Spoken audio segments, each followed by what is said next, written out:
रमज़ान मुबारक का तीसरा अशरा शुरू होते ही टंडोल अयार के बाज़ारों में रौनकें उरूज पर पहुंच गईं। शहरियों की बड़ी तादाद ईद की तैयारियों में मसरूफ़ है तो दूसरी जानिब बढ़ती महंगाई ने ख़रीदारों और दुकानदारों दोनों को परेशान कर रखा है। तारिक हमीद अब्बासी इस वक्त बाज़ार में एक शहरी के हमरा मौजूद हैं। जी तारिक हमीद अब्बासी, शहरी का क्या कहना है?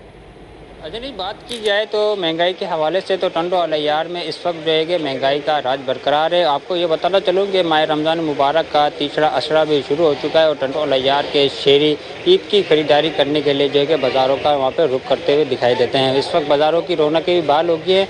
एक तरफ तो महंगाई का दुकानदार रोरा रोते हुए दिखाई देते हैं तो दूसरी तरफ शहरी भी परेशान होते हुए दिखाई देते हैं। मैं एक बाज़ार के अंदर ही मौजूद हूँ, मेरे साथ शहरी मौजूद है, उनसे बात कर लेते हैं। जनाब आप बताएँ कि महंगाई के हवाले से कैसा कीमत है, पेट्रोल की कीमत है जो बढ़ी है? पेट्रोल की कीमत इतनी ज़्यादा बढ़ गई है कि शहरी खरीदारी बिल्कुल ही नहीं कर पा रहे। आप देख सकते हैं बाज़ार में इस वक्त ईद का माहौल लगा पड़ा है और शहर में बिल्कुल ही रश नहीं है, बिल्कुल ही कोई एक दुकानदार के पास कोई ग्राहक नहीं है, कोई माहौल ही नहीं बन रहा। जिस हिसाब से महंगाई दिन ब दिन बढ़ती जा रही है और दिन ब दिन पेट्रोल महंगा होता जा रहा है, लोगों के पास पैसा ही नहीं है जो खरीदारी कर सके।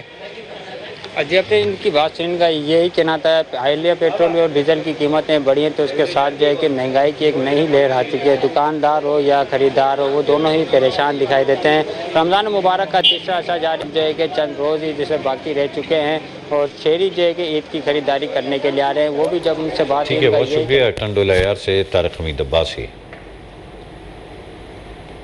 और एक और बड़ी